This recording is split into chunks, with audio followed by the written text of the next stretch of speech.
The Huawei P10 Plus is the bigger, meaner, and more expensive sibling of the Huawei P10. But is bigger always better? Let's check it out.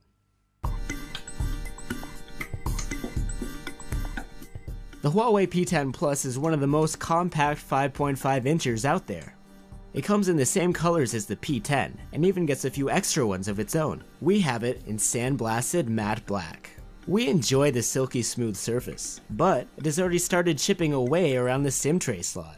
It's also quite prone to smudges, so you might be better off with a dazzling finish. The 5.5-inch screen has a higher resolution than either the P10 or last year's P9 Plus. The screen, however, smudges more easily than most phones we've seen. We like the contrast, but the max brightness can't quite reach that of the P10. Both the P10 and the P10 Plus have EMUI 5.1. This runs on top of Android 7 Nougat OS. It adds many extra features to the regular Android experience. You can choose between the conventional two-tiered UI with an app drawer, or have all apps on the home screen, like on the iPhone.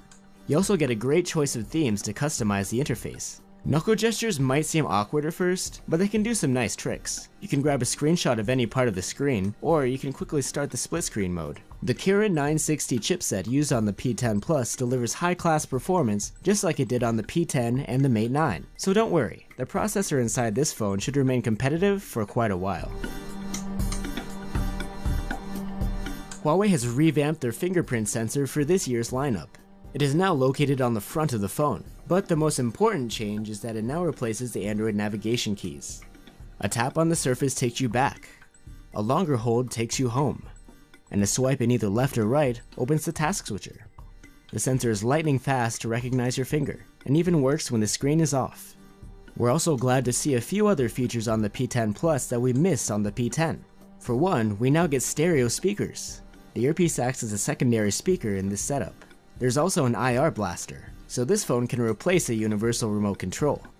And finally, it comes with IPX3 splash resistance, which should give you some peace of mind.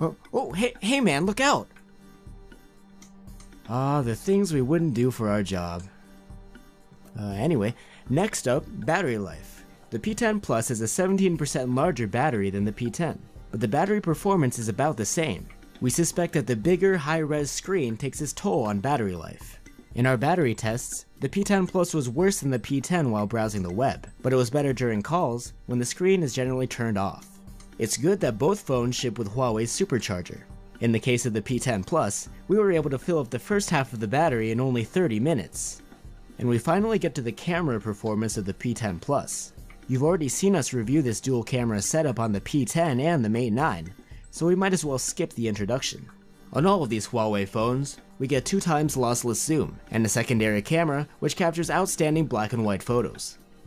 Something new that the P10 Plus brings to the table is a higher grade semi-lux lens. It has a wider f1.8 aperture and reportedly better optical qualities. We certainly witnessed fewer distracting lens flares with the P10 Plus, but the sharpness was only as good as the P10's. As soon as the light levels went down, the focus in both phones became equally unreliable. The wider aperture on the P10 Plus was quite helpful when it got dark, we'll give it that. That's especially true when pushing the limits of the camera's capabilities in terms of shutter speed and ISO. In the darkest conditions, the P10 Plus had a brighter and better exposed shot than the P10. In most other cases, it used the wider aperture to shoot with slightly lower ISO. This, however, wasn't enough to produce the benefits of lower noise that we expected. The 4K video recording mode benefits from optical image stabilization, or OIS. The videos are fairly smooth and have lots of detail. 1080p videos can also make use of extra digital stabilization on top of the OIS. The extra stabilization not only cropped part of the camera's field of view, but it also created this wobbling, jello effect with the footage. It's a good thing that you can turn it off. So that's all for our Huawei P10 Plus review. This is an excellent phone, and though it's a bit more expensive than the smaller P10, it does come with some perks, namely the bigger screen, the IR blaster, and splash resistance. The improvements in the camera department are sort of marginal though. If you're searching for a deal, your money might be better spent on one of last year's flagships. The Galaxy S7 Edge or even Huawei's own Mate 9 are both already cheaper than the P10 Plus. However, if price is not an issue for you, the P10 Plus can make an excellent big screen smartphone. Thanks for watching. Don't forget to check out our detailed text review over at gsmarena.com.